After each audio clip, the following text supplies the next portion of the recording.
This is a presentation of the United States Australian Football League, the USAFL.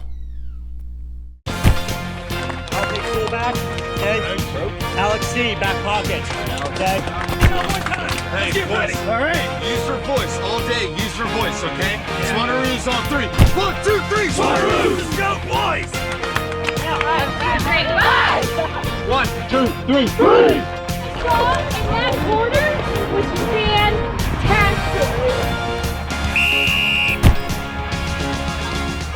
It's a beautiful, sunny, 80-degree day in Dublin, Ohio. It's a great June day for doing just about anything. Well, what we're doing is we're playing Australian rules football, the sport that, well, is slowly but surely sweeping the nation. And we have about 23 teams that have gathered here, and we are midway through the 2024 USAFL Super Regionals in this Division II match. Hi, everyone. My name is Brian Barish, alongside USA coach Dan Sarbacker. And for this Division II game, as the Division I game, as the Baltimore Dockers take on the Minnesota Freeze. The Dockers are 0-1, having lost to Denver earlier today, while the Minnesota Freeze fell to Austin earlier. And SARS, two teams very in the national spotlight. We talk about Division II, just off the pace of the elite teams. This should be a good matchup because they seem so evenly matched. Yeah, I think both these clubs would have come out of those first games and say, look, those sides we played against were premiers and runners-up, the national tournament number of years running. Great effort. Let's shake that off. Let's look to our second game here. So I think you're 100% right, Brian. I think this could be an awesome match. Certainly some talent and depth on display. There's some Revolution players in these programs. Minnesota, a club that's probably coming up on 20 years of really consistent, solid play through their organization. Baltimore, of course, been a stalwart for years. So we're in for a good one here. Yeah, absolutely. Austin defeating Minnesota 47-8 in their first game, and Denver getting by Baltimore 55-9. The umpire is ready, and so are we. We're underway here at Darry Fields. As this second round of games, we're in sort of the sandwich round here. All these teams playing 3 games today, and the team with the best record will win each of this division, will win their respective divisions. We'll try and fill you in a little bit later on some of the other actions. Of course, you can go to USAFL.com and check out all the scores as the games update. That is Josh Friday in there, number 13. We will tell you, once again, we have blank rosters for both sides, so I can put my phone down. We can kind of call by memory. Yeah. Apologies to all the players' grandmothers who wanted to hear their grandsons' names called, but we don't have them. 1-1-1 contest. That looks like Goose Kenfield, number 5, who got blown away. There's a beautiful shot for goal, but it's off to the side. And there's the first score of the game on the Watch AFL scoreboard. It is Baltimore 1, Minnesota nothing. Early indication, Brian, that we're in Division I here. Some obvious tactical adjustments right off the bat. Near side here, wing was empty, so the coaches obviously had some structural setups that were different than just plug and play, sit in the usual positions. They're making adjustments based on the opponents and what they know about them, trying to get that edge. Yeah, absolutely. And the thing is, as well, it's interesting as we see, we've gone through a rotation, Division III, Division II, Division I. You see the change in levels, and it's a little bit of a step up as we go on from hour to hour. The ball up on the far side now, Minnesota in the blue jumpers wearing the silver icicles, and the ball goes out of bounds. We'll have a boundary throw in as umpire Steve Arnott is on the case. Baltimore this season, winners of the Mid-Atlantic Cup down in Richmond, Virginia. Both of these teams were unbeaten coming into today, both at 5-0, but running into Division I competition, Division I speaking nationally, as the mark is taken. Yeah, and the class of the comp, not just any old team, but two of the best sides of the last 5-7 years, right? Well, even beyond that, when you consider that the two of them are at the top in men's Division I with 8 national championships each, although Denver has not won since 2011, and all of Austin's have come since 2013. Up on the far side now, the ball takes a huge hop, and then sending this one back as the ball goes up on the far side. And I see Chris Williams, whose dad Dale is the men's coach this year. Diesel one-time coach of the women's team, a Freedom coach as well, last of the 2017 International Cup. So free kick upcoming, I think, and it will be a free kick to somebody. So one of the challenges, Brian, of this tournament format, when do you eat? When do you get strapped? When do you warm up? When do you cool down, right? You got 3 games in a day, or you may play 4 in a weekend with a slightly different format. So this middle round of games, while I wouldn't call it pedestrian, maybe hasn't had the same intensity that the opening round did. No, it doesn't, and you'll see that third round, I think, as especially – if we have what amounts to a championship matchup on this field, which may not happen considering how Baltimore does, it is very much different than nationals. If you've been to our national championships, teams only play 2 games. They play 2 games on Saturday. There's usually about a 4-hour break in between. There's a little bit of downtime. You have a little bit of chance to get some lunch in you, whereas here, every team has a 2-hour break, but one of those hours is getting ready for the next game. And of the spare hour you had, you got to get unstrapped from the first game, eat, recover. Yeah, so it's a tight schedule. It's asking a lot of the body. It is very difficult, and I will pull the curtain back as we have a free kick here for Minnesota, as this one is sent in short. And this one is almost marked. It was a lot of hands touched that ball. As the ball goes on the far side, which is a reminder you should wash your hands, as the ball is up on the far side now, in the intense side of the field, because there are people over there intense, as the ball gets knocked free and again swatted for. Williams again is in there for Minnesota. Here's another chance for Baltimore. This one is on the way, and it bounces all the way home from about 45 meters out, and Baltimore extends their lead. 1-1-7 go the Dockers. No score yet for Minnesota. Watch AFL scoreboard. Dan, pretty goal. It was a pretty goal, and I'm not telling you something I haven't told you already before is rocket science, but Baltimore found a way to build out the far side from where the ball was. They were able to link up a few kicks. Not going to tell you that wasn't a pass or a shot on goal at the end. I'm not sure. It doesn't matter.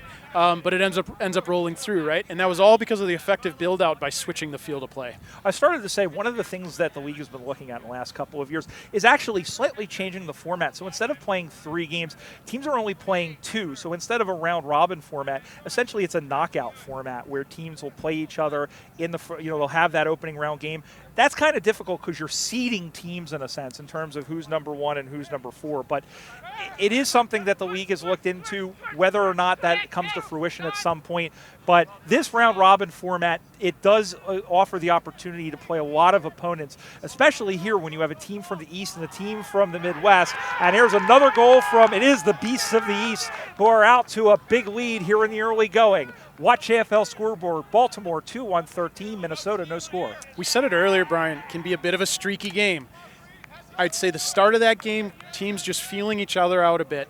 Right there, Baltimore able to get a goal, and immediately we saw the intensity lift. One of their ball followers in the middle took the game on his shoulders, says, "You know what, we're doing this again straight away, right off the tap." Collect possession, gets the ball forward into forward 50, and there's the urgency and eagerness of those forwards to go convert. So it's quickly two goals on the board. Back in the middle once again, and yeah, there's those Baltimore forwards. They love to score a goal, as Kelly Underwood would say. As the ball gets down, it gets knocked in front. Minnesota had it momentarily, runs through the gauntlet, runs 13 meters, now kicks this one into the half-forward line, knocked down. Good one-on-one contest, won by Minnesota eventually, and they're able to clear their lines off the chest of the Baltimore player. Sends it back from whence it came, and now goes up into the pocket. One-on-one contest. Good one-on-one contest across the field. Good handball as well. Some good skills and good toughness. This one is sent in towards the sticks, and that is goal number 3.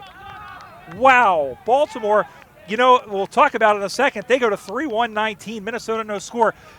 I love seeing, Minnesota has a lot of endeavor for the football. I think it might be a little bit of the wind. It isn't as blowing as much as it has been, but those one-on-one contests, as well as they are going against each other, Baltimore is winning them. It's those 1%ers. Yeah, and this has certainly been the scoring end, the direction Baltimore is going, left to right. Our right-hand side has been the scoring end on the day, not exclusively.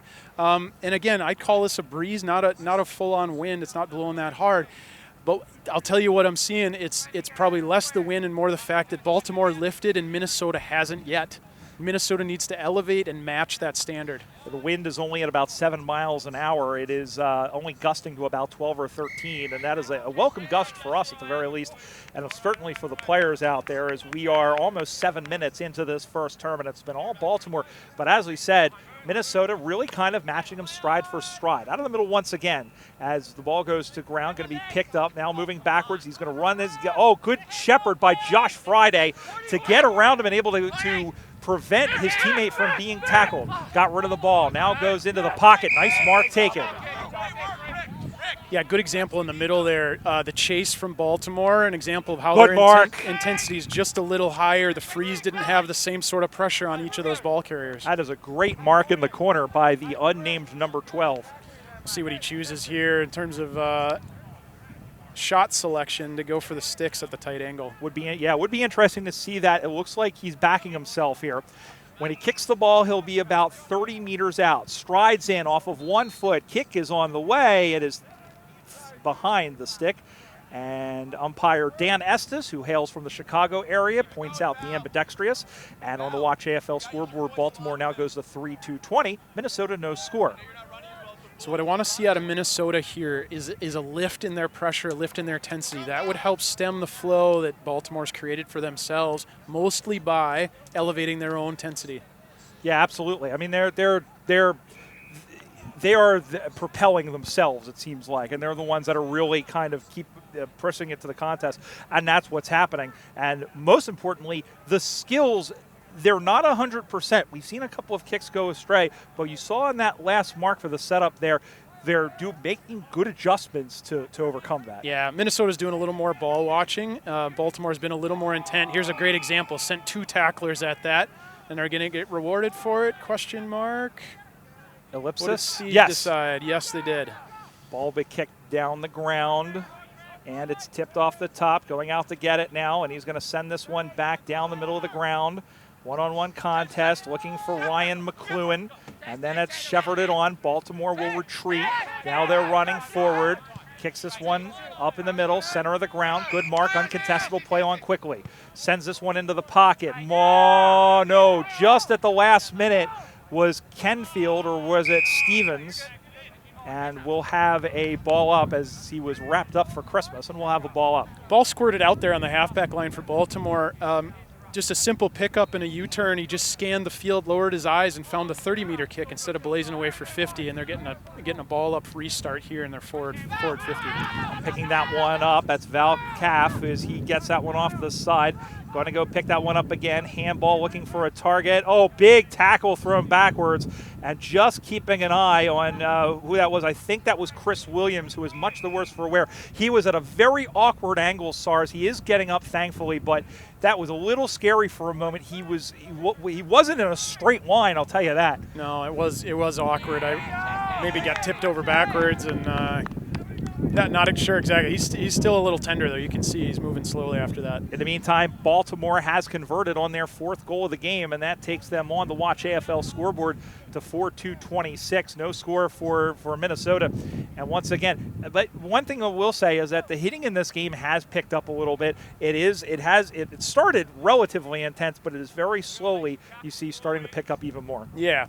I'm not going to sit here and tell you Baltimore's doing everything right, but they're certainly doing more right than the Freeze right now. And on days when things aren't going right, you can always fall back on the work rate and the effort. You can always run, you can always hit, you can always tackle, and then eventually things will start to go your way. Baltimore's sort of just made that happen thus far in this game. Well, and it's interesting. We talked about the first game now. They lost by 46 points in the opening game, and I don't know. I mean, there's still plenty of time to go with that. They're on a pace to kind of erase that against the Freeze as the ball is up on the near side now. Going to pick that one up. Good little shot put in. That's kicking in danger, absolutely. Yeah, no, he was. Sorry, whoever said that. Yeah, it will be a free kick. We'll do the arguing for him on the field. Yeah. We heard that one loud and clear. He disagreed, but that was the right call. Absolutely. And that one is marked right in front of Ryan McLuhan, a.k.a. Hanger. Won a couple of premierships for this team as he looks back, cuts to the inside. Oh, he just eludes McLuhan and sends this one down the line, looking for a target and finding one. really effective 2-on-1 play there. The ball carrier directing traffic. He was in control. The defender wasn't dictating what was going to happen there. Val Cafaholi, originally from Albania, been with this Baltimore side since it was founded in 2018. Kick is up on the way. It stays left, or did it drift in? I think it found the target, and it did. A very difficult kick through the wind breezes. Val Cafaholi, and that is the 5th of the game for the Doc Show. They go to 5-2-28. And still no score for Minnesota. Yeah, nice goal there for Baltimore. He had that sequence here on the halfback right in front of us. Little 2-on-1 handball work. Shed the tackle. The ball carrier was dictating the whole time. He knew what was going to happen. He knew how to make it happen, and he did. That allowed for that lead to materialize and the timing to be worked just perfectly. So that lead, the delivery, the mark, and then the goal. Yeah, absolutely. Yeah, they look really good right now. And again, it's not that Minnesota looks bad. You mentioned that Baltimore is doing more, I think, positively than Minnesota, but the Dockers finding their spots. This is a 2-on-1 contest, knocked down the ground, 3 orange jumpers around it, and that was an ugly kick. Didn't even go 15, so no mark. Minnesota now working back the other direction. McLuhan, who is about 6'4", was taken down high, and that's a pretty mean feat. Great example there, though. We talked about the Freeze needing to lift a little. They need to get in the contest and the tackles. Well, if you're there first, you're the one getting tackled high, not the other guy, right? Yeah, exactly. I think I may have underestimated him. I think he's more like 6'7", I would say. I don't know. The kick is up on the way. It's going to be short by about 20 meters. And they fight for it in front of the Watch AFL scoreboard. Of course, we should mention Tasmanian, one of our many sponsors, not only for this 2024 season, but on this particular weekend. And a reminder, by the way, that if you happen to watch us and you are somewhere in the neighborhood of Salt Lake City, Utah, we will be there in the town of Farmington for the Western Regionals, featuring teams from up and down the West Coast, and should be, just as this day is, a pretty entertaining and hopefully fun day of Aussie Rules football. Yeah, more quality sides out there as well. Awesome that it's in Utah. I think that could be just a fantastic venue. Should be beautiful out there. And like you said, thanks to Tasmanian. Had a beautiful bottle of Shiraz a week or two ago. So big thanks to them for sponsoring. In front, as McLuhan is putting pressure. Here comes the pressure by the Freeze now, trying to squeeze their first points of the game. But a good clearance by the Dockers. He's got 20 meters and all sorts of room. Has a bounce, has a look, has a second bounce. Able to get it back, but was corralled by Williams. Just got the ball away. And a great snag as well. Runs by 14 meters. And you hear umpire Dave Bryant with the call behind it. There was a bump behind the play, and it will be a free kick. You're not allowed to bump. You can only bump somebody within 5 meters of the ball. Yeah, the shepherd had actually already occurred. It was his second shepherd that got laid. It dumped him on his butt, and he made sure the umpires saw it, yelled loud enough. But I think that was actually the right call. It was off the ball. It was behind the play. The right call. Baltimore building up at the time, so that ruined that build-up. And I want to point this out, the good sportsmanship. Both players realized it was in the heat of the moment. They tapped each other on the shoulder. We move on as the ball is now in the Minnesota forward 50. We have a whistle, and umpire Steve Arnott has awarded a quick free kick for Baltimore. They get it the heck out of there. Wounded duck, almost marked by Williams, able to get it. Now tried the pitchfork in, found Friday on the deflection. Josh sends this one on, top of the maybe about 80 meters out on the half-forward flank for the Freeze. Up high, 2 jumpers there, punched away with fists of fury, and the ball stays in play. Little soccer kick up on the far side, and the ball goes out of bounds. Again on the Watch AFL scoreboard, Baltimore 5-2-32. Minnesota no score. Brian Barish, Dan Sarbacker here in Darry Fields in Dublin, Ohio, with about 4 minutes to go here in this first of 2 20-minute halves in men's Division I. Just seeing it now, Brian, Minnesota just had a little bit of space to work there on that last sequence. I think it was Williams that didn't intercept Mark, ended up dropping it, but collected it. Here he is again. They've got a little space to play, right? I'm counting a couple open players. Zach Weaver, if the switch is on. Now they've got some space to work into. We might see some equalization of play here. They just turn it over, however, but you are saying one of the things that we talked about the last game you and I called, when a lot of teams do not There's no mark on that. They'll play on. They're not utilizing this open side of the ground as much. Both teams did a good job of doing that on that last passage of play. Here come the Dockers up now in the middle of the ground. Little handball, big tackle. I think it was high. In fact, it was. Good call, and we'll have a free kick. Yeah, you're spot on, Brian. That switch of play is sometimes so effective. Characteristically in the USAFL, a lot of very direct play with an awesome one-handed mark there in the pocket. But teams that can figure out that lateral switch really open up the field of play and create those lanes to work through. Cafaholi had it, now sends this one in, and this one is sent in across the sticks, and still in play, 2-on-2 contest. That's Weaver, and ball goes out of bounds. Zach Weaver. And every time I hear that last name, I think of UHS. Are you ready, Weaver? Really, really critical tackle there, actually. Probably saved a goal. That was a nice wrap-up, took him to ground. That allows his teammates to recover, finish off the transition that was happening there at that moment, and wait for the cavalry to arrive, so to speak. A stabby kick at goal, and it's going to be a ba-bam, 6 more points to the Baltimore Dockers, and they extend their lead once again as they go on the Watch AFL scoreboard to 6-2-38. And no score for Minnesota, who have had their chances, but it's been all Baltimore. And we mentioned, Minnesota, there is a second half still to play, but Baltimore's almost to the point where they've erased that first game hole that they dug themselves in for percentage. Yeah, Brian, now you and I have talked about this throughout the day. The tournament format, there's not that same time for adjustment. You say, okay, 20 minutes gone, that's first quarter time. We'll go in, we'll adjust, we'll recover. All right, we got some goals to make up. In this, it's halftime. Yep. Can you score that many goals in a half to recover from this type? I don't know. Yeah. Well, we'll see, and we've been saying about how the left side's been the scoring end, but Baltimore's had no issues scoring to the right of Craig Campbell's Canberra as the mark is taken in the middle of the ground by the Dockers. They come out to the near side leading by 38 points. Good mark in the middle of the ground. He's got all sorts of room. He will take that bounce. I'll tell you what, that is it's an effective in the end bounce, but it's been very dicey, and the player who went after that one is still down and getting up slowly. That might be Dan Stevens, I'm not sure, as that one is handball into the middle of the ground. Now looking in front, again, another opportunity and a goal. And a little extracurricular afterwards, but the fire gets out. There was one of the Minnesota players who were down, but will eventually get back up. And out of all of that, Baltimore has kicked their 7th goal of the game. They go to 7-2-44. Minnesota, no score. That might be our horn right there. It is? And it is. That's probably timely. To be honest, just as the waning moments of the half there were winding down, we had talked moments before Minnesota had lifted. They started to find a little bit of space to work into. But right there before that last pass, it looked like they'd really sort of capitulated. Yeah. Had sort of given up. Baltimore waltzed straight in. And then that little pushy-shovey, argy-bargy afterwards, that's probably a result of some frustration the Frees are feeling at this point and looking at the scoreboard. I don't blame them. I think we all could use a little bit of a break, and they certainly can as well. We'll be back for the second half of this men's Division I game. Again, the score, Baltimore 44, Minnesota nothing. You're watching the 2024 USAFL Super Regionals from Dublin, Ohio, here on USAFL.com. This presentation of the USAFL is brought to you by Tasmanian. Quietly pursue the extraordinary. Coopers. Australian made and owned. Cooper's Beer.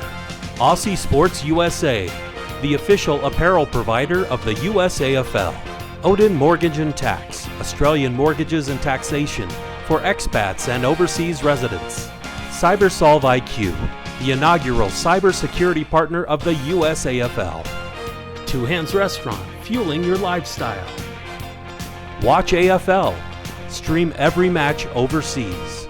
Brown Brothers, family winemakers since 1889. HBC Event Services, Premier Sports Medicine, and the members of the USAFL.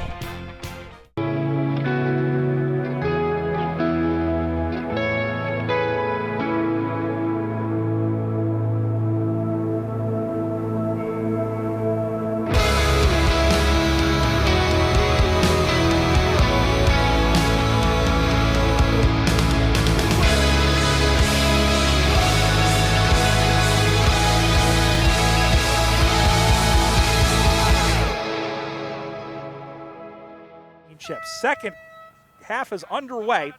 And again, Baltimore up by 44, now kicking to the left side of our camera. As the ball gets centered down and sent free once again.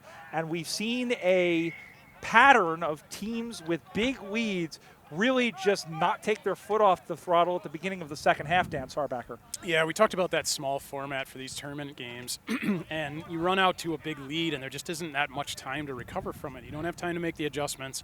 You don't have time to build back slowly. You got to really like slam some goals in, and so can be quite demoralizing for a side like the Freeze in this situation.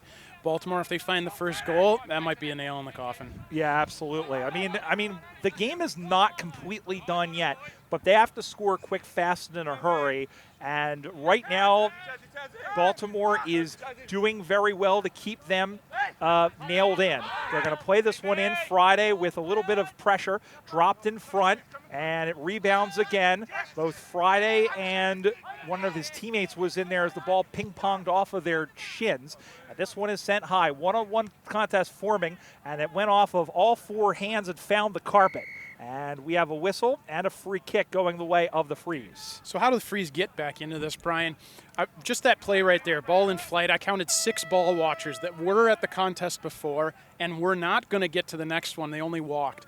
That's not a way to get back in this game. We've got to see more intensity, more hustle, more just gut running off the ball to get the Freeze back into this. If a teammate applies a tackle, they got to be there to pick up the ball. Absolutely. I mean, that's the thing is that they have to be running support, and they've struggled with that. At least Baltimore has done better at it than they have. This one is at the top of the goal square, and it's marked by Dan Stevens. Stevens able to get this one free. Up on the far side, contest forms, and the ball goes out of bounds, boundary throw, and directly across from us. It's one of the harder things to do as an athlete, running defensively, running when you're losing. It's easier to run when you're running towards a goal, running in offense when you've got a lead because you're scoring, you're generating offensive output. That's a psychological challenge, and when we work with athletes, you've got to overcome that. It literally is forcing yourself to run defensively or forcing yourself to do gut running when you're behind. And this is coming, when you talk about myself, you know, I didn't do well on defense in this particular reason, and you almost have to like leave yourself and find some other reserve, especially on a day like today when it is hot and you're, you know, and essentially right now your fourth quarter of play. And reminder that these teams will play one more game before we say goodnight, as Minnesota will come back and play Denver, and or rather Austin will play. Yeah, Minnesota will come back and play Denver, and Austin will play Baltimore.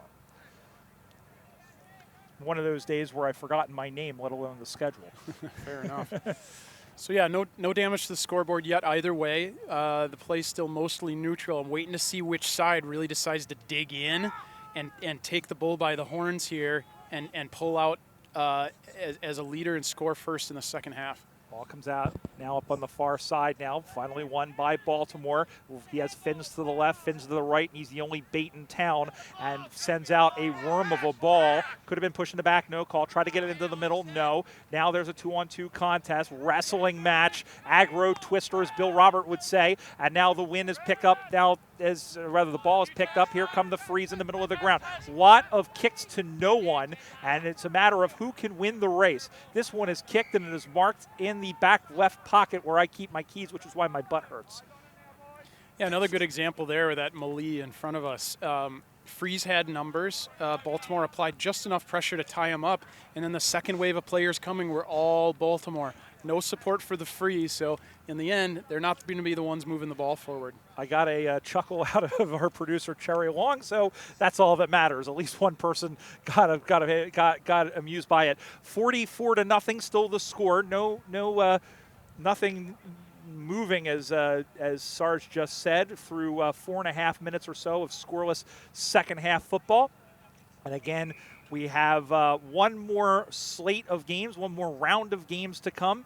Division 3 coming up next, as we mentioned, Nashville and Chicago. Winner of that will claim the Division 3 title. Nashville having teamed up with DC to winning Division 2 last season. Big mark, and even more importantly, way to hang on to the football after getting knocked sideways, and there's a 50-meter penalty. Yeah, just a good example, anecdotal there of the commitment and the effort from the Baltimore team. Friendly fire in that marking contest. 2 Baltimore guys went in. They ended up with it. Little confusion there from the freeze. Gives away a free. That was bad luck in the end. It was, and then there's that 50-meter penalty, which is going to bring the ball right in front. And they are going to slam home their 8th of this game. Baltimore 8-2-50, Minnesota no score. So if I'm the coach or the captain of the Freeze right now, that 50 is demoralizing, but that's not that guy's fault. That was a little bit of a confusion, a little bit of mix-up. The mistake happens right before that, right? When there's not enough effort to be in the contest in the first place. 2 Baltimore guys were, 0 Freeze were. That's just indicative kind of the flow of play right now, and Minnesota's really got to lift to try to get themselves involved in more contests. So let's take a step back from this and look at this in kind of a high perspective. I mean, we still have a lot of time to go in this game yet. But this is going to help Baltimore in a sense that we don't know what's happening in the other game. We've got Austin and Denver happening across, and Austin plays Baltimore in the last game. We'll pick that up in a second. Here comes another opportunity for Minnesota, but Baltimore is back to try and get it out. They do now up to the near side. Going to try and long handball across. Now he's got to boot it out of there, and he does. High kick, which will form a contest, and it drops in front and goes out of bounds. Baltimore wins this game. They'll have a positive percentage. They'll be 1-1. Austin, if they beat Denver, they'll be 2-0. If Denver wins, then Denver will be 2-0. But you have the specter of if Baltimore can maybe upset Austin, and it would be, even though we're talking the 1 seed versus the 2 seed, it would be a bit of an upset. That percentage will come into play, especially if it's a tie or a 3-way tie. Yeah, and we've talked about that enough today, so people that have been on the broadcast all day with us understand, when that comes into play, how important that is, and why you don't see teams taking the foot off the gas. You're not going to see Baltimore let up here and give any mercy in this game because they don't know if those points are going to be valuable at the end of the day if calculations are needed. And the ball comes back in now. Baltimore again trying to get it out of their territory. The ball comes free, and we have a free kick. It will go the way of Minnesota. They need to get something, even to just get them off of the schneid here.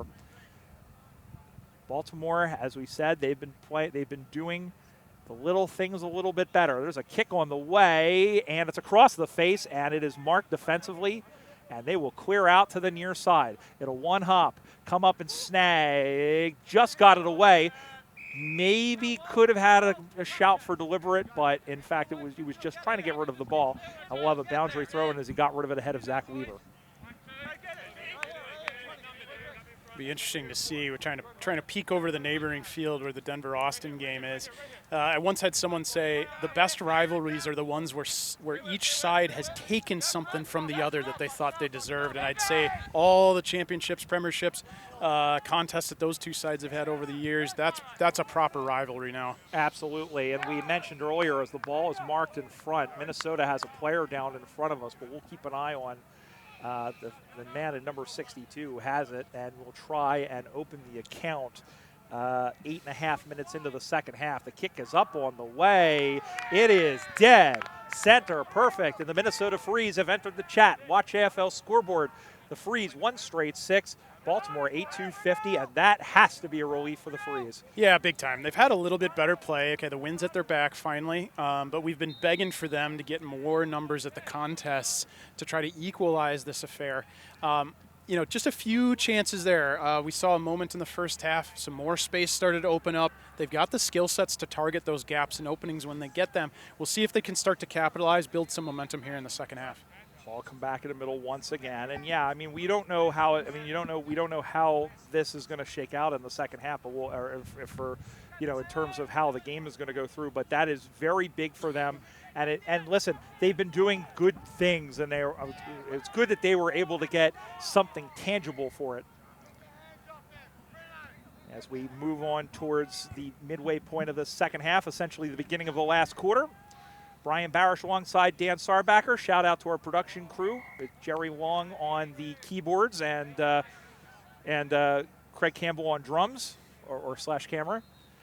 Yeah, that lunging tackle there a moment ago, Brian, that's an from the freeze. That's an indication of just being out of position and not tight enough with your man, not there to apply enough pressure. You're kind of lunging after the fact. So those little indicators all sort of add up to the freeze need to find a way to lift their intensity and get more involved around those contests. Yeah, absolutely. Yeah, the intensity, I think, is very slowly starting to come back. You can see a little bit more of a pep in the step, even though for Minnesota, even though they are now on the defensive side here, trying to keep Baltimore from getting that score back. And this one has gone through 4 behind, so they are able to restrict them to just 1 point. Baltimore now goes to 8-3-51. Watch AFL scoreboard. Minnesota 1 straight 6. A reminder, check out all the scores from this day and from across the 2024 season at USAFL.com, Facebook.com/USAFL, Twitter and Instagram at USAFL1997. And, of course, we'll be in Farmington, Utah, 2 weeks for the Western Regionals on June 29th. That will start at 9 o'clock. It will be similar to this, where we'll have all the matches. We're hoping that we'll be able to bring that to you live. Fingers crossed. We were able to slay the Gremlins today to get you some live matches, and hopefully we'll have some as well. And, of course, we have the Transatlantic Cup, Team USA taking on 5 other countries in the men's and the women's in August, as this one is sent on the way. But there is Mr. Dan Stevens, who is back, but I think that's going to get called all the way back. And there was a whistle before that, so it's a free kick. And it will go the way of Baltimore. And one last thing, of course, the USAFL Nationals in Austin, Texas, the week of, it escapes me. I think it's the 12th and the 13th. It's that second week of, I designed the logo. You would think I would remember when that was. This one is sent in towards, it's a one-on-one contest. Minnesota, again, as they've got 2 players there. And the ball goes out of bounds. I just got the thumbs up from Pat Machado that I got the date right. I don't even remember what today is. Well, as you and I are aware, you go to enough of them, and the dates kind of start to the days, run together. The games, everything kind of blends together. And the ball comes back in.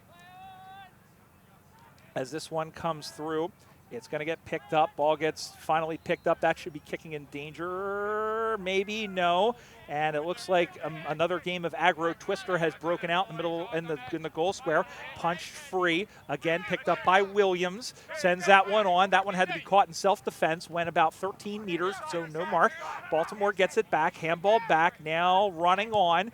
Kicks this one inside the 15-meter arc. Defensive mark taken by Minnesota.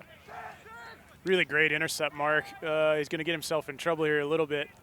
It's clear the Frees don't have much motion off the ball. When a player that takes a mark and wants to play on has to backtrack once or twice, he has no options. It's like watching an MLS player try to dribble out of the back line with 3 players. So by MLS, I mean Philadelphia Union. But, that's an inside joke as the ball goes in the other side. Listen, when you pay $2,000 for a mediocre team, for season tickets for a mediocre team, you make jokes. Not everybody will get them. But, that is kind of my I guess that's my thing, is giving non sequiturs. Anyway, the ball is up on that far side once again on the Watch AFL scoreboard. It's 8-3-51 to 1 straight 6.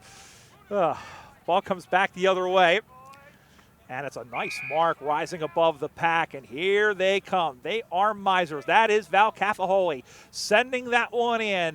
Good bounce. Takes that one in. Maybe that was Cafaholi. I don't know. We don't have names or numbers. No, that is number 9. Friday comes up and makes a good catch defensively. Wasn't paid, though, as it comes out to the near side. 3 orange jumpers converge. Now set up the Shepherd on Weaver. Sending this one in, and it's marked over the top. And here come the Frees back the other way, Sars. Yeah, I'm curious to see if they can actually break this region kind of right in front of us here, and the answer is going to be no, because there's yet again another intercept mark. The last 5-8 minutes, Baltimore has been able to set up on this line and has acted like a wall that every Freeze kick just bounces off of. They have not relented anything in their defensive half, Baltimore. The great orange wall of Ohio. Maybe Maryland, who knows, as the ball goes in the middle of the ground. And this one is a little stabby kick, wouldn't have been paid anyway. Goes to ground, going to be picked up by Cafaholi. Handballs it up over the top. Little shovel pass picked up on a hop, runs to 45, and goes bang. Wow, that was pretty. Smooth as smooth, silky chocolate. Yum, I'm hungry. As another goal on the scoreboard. Baltimore goes to 9-3-57, and Minnesota is still stuck on one straight 6. Baltimore coach has to be really happy with that. As I mentioned, a lot of rebounds happened here in this midfield range. Freeze were trying to get out time and time again. Baltimore kept intercept marking, rebounding. There they found a switch of play that opened up the far side. Run actually came from way on the halfback line to get that handball and then eventual shot on goal. So some good gut running off the ball, things we talked about the Freeze need to be doing. Baltimore is, Minnesota isn't. You're seeing the results on the scoreboard. Absolutely, and that's the thing as well, as you mentioned the run through the back. A lot of good coaches teach that, and good players, especially the ones who are full of run. There's a lot of halfback players that generally play, that could play on the ball. That's where you use their speed. There's no, if you're watching Aussie rules for the first time, there's no restrictions on where you can go. There's no offsides. So players generally will roam as the situation develops. A guy who will play on the forward line, he will sometimes, or the back line, he will sometimes have license to follow the play. And sometimes it's just easier to follow the play, even if you have a player out of position. He'll get back there, or she'll get back there eventually. Deepest penetration the Freeze have seen in a while here, and actually comes off the back of an intercept mark. Good individual effort there, diving catch that thwarted yet another rebound from Baltimore. Now the Freeze are seeing some penetration, probable shot on goal. I think this is well within his range. He'll step in. When he kicks, he'll be from 50 meters out. It's going to be short, and it's knocked down in front. Baltimore trying to get it the heck out of there. Going to be paddled out. Good job. He's going to try and tap it onto an advantage. Friday plays Detective Friday as he tries to get the ball down in front. Now is able to whip that one out to the near side. Going to be picked up on a hop by Weaver. Here comes Zach Weaver. Shot for a goal on the way. It's going to be short and intercept, and that fizzles into nothing. That previous set shot, I was a little disappointed he didn't take a really big run up. He had the time, he got himself set, he kind of short-stepped it and was a little close to the mark. He didn't get a full leg swing. I thought he had probably 10 more meters in that kick if he'd run up properly. I think overall, if you look at American players, that might be one of the most important skills that you need to learn, that I don't think the American players, not all of them, some of them have gotten it down, but knowing when to take those extra steps back, because it does, you know, it's sometimes hard to judge when you're going to kick, but you need as much momentum, especially when you're about as far as he is out, to kick that ball. So the ball goes in the middle once again. Minnesota, again, trying to add to the score. The result has pretty much been decided with 2.5 minutes to go, but they would love to have another goal out to the near side, and that one drops in front. So Baltimore is going to go to 2-0, or Baltimore rather is going to go to 1-1, and Minnesota is going to drop to 0-2. And Baltimore, of course, has that big game that we'll have for you, the last game of the day against Austin. And there's a call for a ball, call for a hide. They're going to play on quickly. Great smother. A little bit of chaos at the moment as the ball goes back to Josh Friday. Friday kicks this one in, and it will drop in front again. 3 players there. That's going to be cleared out now. Here comes Baltimore. Plenty of space to kick the ball down the field. 3-on-1 for Minnesota. He's going to be able to win it. Sends this one high in the air. Who wants it? Everybody. Off the hand and out of play. Full marks for effort, sir. And the ball goes out of bounds with 90 seconds to go with the ball game. Just there at halfback, Minnesota had numbers, but it was largely because Baltimore kicked into a 1-on-3. So there you saw a good example, a good result of when you have numbers there, good things happen. Ball goes out of bounds as everything has gone flying. The wind is starting to pick up a little bit more, SARS, and we haven't had this big of a gust in some time. We've mentioned that the gusts have really only been topping out at about 15 miles an hour or so, but it hasn't been affecting, it's been slightly affecting play. It hasn't been like it's been at Nationals the last couple of years. As this one is up high, knocked down Friday. Good don't argue, but he ran into a Docker sandwich, and it will be a free kick. There was an opportunity for a handball here with number 50. He saw him, I thought, looked right at him, but didn't use him. And he should have, could have broken him free. I think through the course of the game, the inability for the Freeze to really provide that consistent support of extra numbers. Players aren't expecting it to be there, and they're not looking for it. And so it's this thing that sort of piles on in a downward spiral. Well, you know what Sheldon Cooper says, if ifs and buts were candy and nuts, we'd all have a Merry Christmas. There is the aforementioned number 50 who takes the mark right in front of all of us, and here's the handball to a cutting Weaver. Weaver, little chip kick in, looking for Williams. Williams saw it go past his hands. Two defenders there. Is that our field? Yes, it is, and that will do it. Well, yet another comprehensive victory here on Field 2, this time to the Baltimore Dockers, who just very much have kept their championship hopes alive here in Men's Division 1. The final score, the Baltimore Dockers, 9 goals, 3 behinds, 57 points. Minnesota, 1 straight 6, a 51-point victory. So now Baltimore goes into this final game at 1-1 against Austin. If they can win, and we don't know what the other score is at the moment, Austin had a pretty big victory in the first game. If Austin would have won that game, then there's a chance for them to win. Denver not out of it. Same thing if Denver wins. All three of those teams still very much in it, and part of the reason is that percentage. Yeah, and Brian and I are both sort of peeking over at the other field, trying to get some indications of maybe what's going on over there in the Denver-Austin game, just as Brian laid out as a scenario here.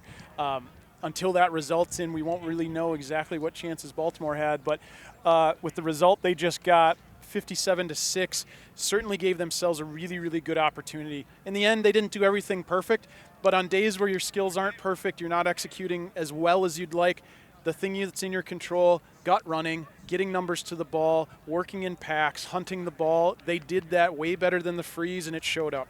Absolutely. Well, they have put themselves in a position, as we said, that game between Baltimore and Austin will be in 2 hours' time at 5 p.m. Eastern. But coming up, the de facto Division III Men's Grand Final as the Nashville Kangaroos at 2-0 take on the 2-0 Chicago Swans. Pat Machado will be back to take you through that one when we return. You're listening and watching to the 2024 USAFL Super Regionals from Dublin, Ohio, here on USAFL.com. This presentation of the USAFL is brought to you by Tasmanian. Quietly pursue the extraordinary. Coopers. Australian made and owned. Cooper's Beer. Aussie Sports USA, the official apparel provider of the USAFL.